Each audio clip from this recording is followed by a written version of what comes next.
Welcome everyone, I am here with a freaking terrible game.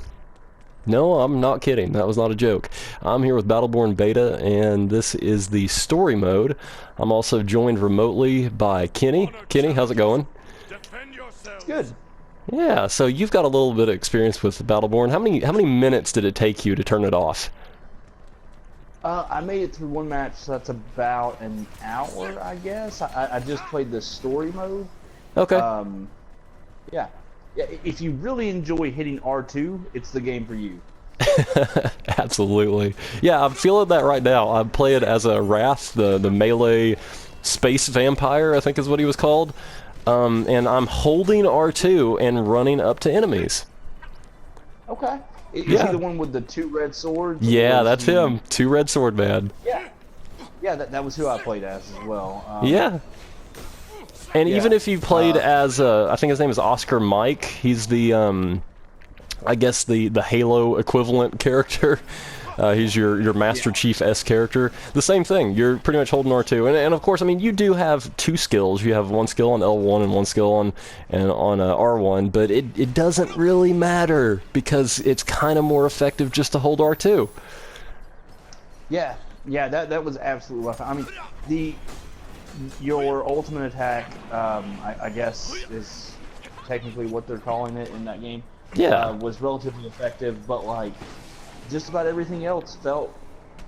I don't know. It just didn't feel very fluid and didn't feel very good. Like, Well, I mean, that's the thing too. Like, I don't feel anything tactile when I play the game. Like, usually combat in a video game has some amount of weight to it visually, or through feedback, maybe through rumble or whatnot.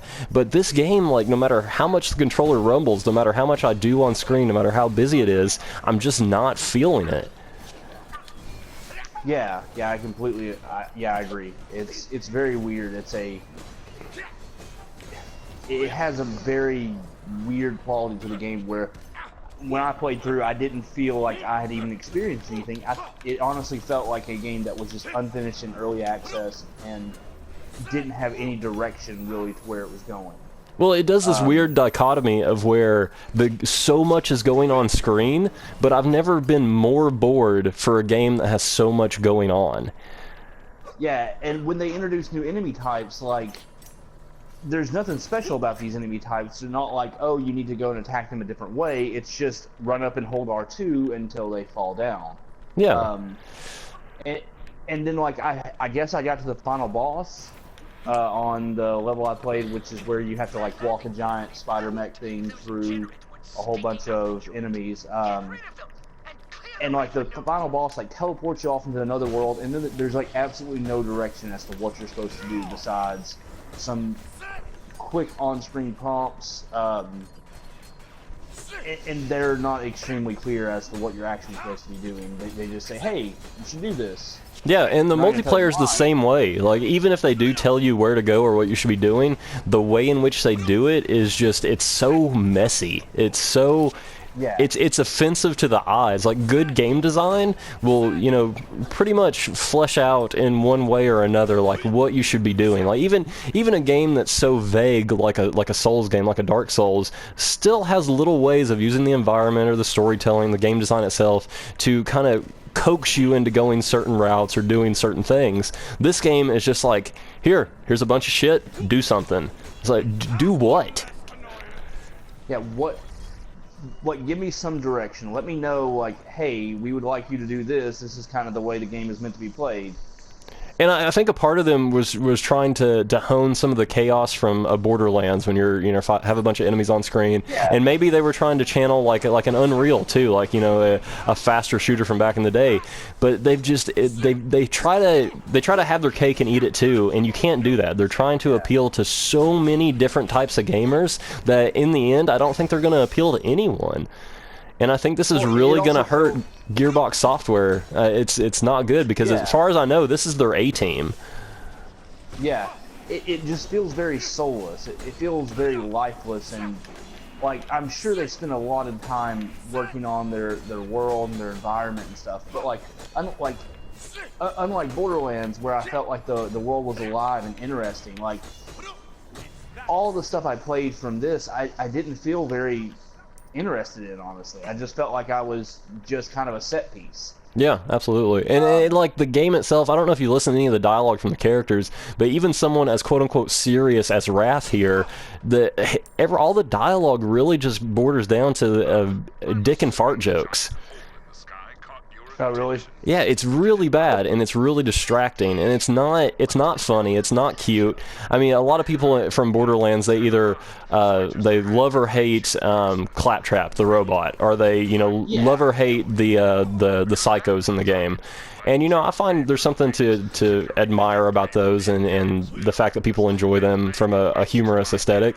And I get that it fits the game, but in here it doesn't fit. It feels so forced. It's like the last Duke Nukem game, where it's just, come on guys. I feel like games have grown up past this crap.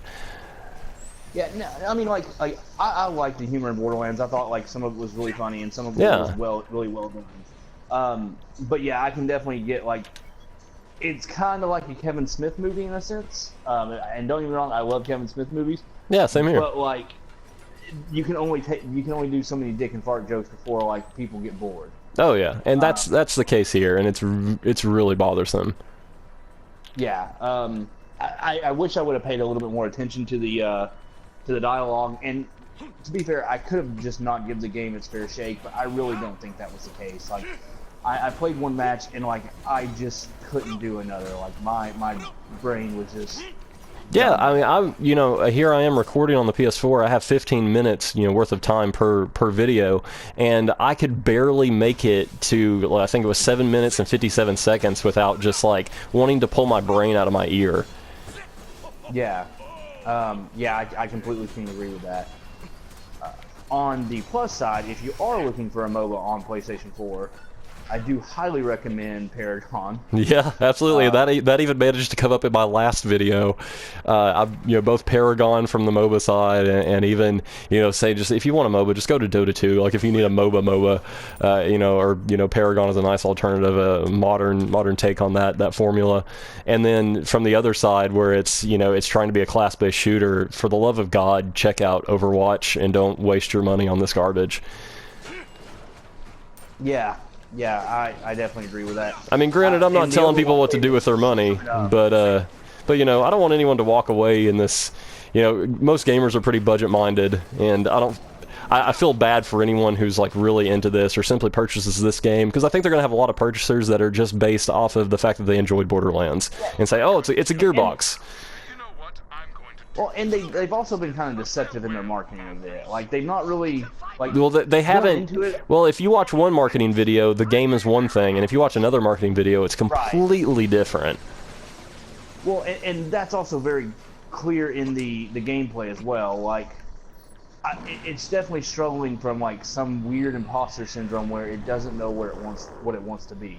Yep. 1 minute it wants to be a first-person shooter, then it wants to be kind of a silly, fun co-op game, and then it wants to be a MOBA. It's feature creep. Feature creep at its finest. Yep. And just so when you get this much feature creep, just nothing is fleshed out in the end. Right. Everything feels janky and early access, and just like a poor man's this or poor man's that.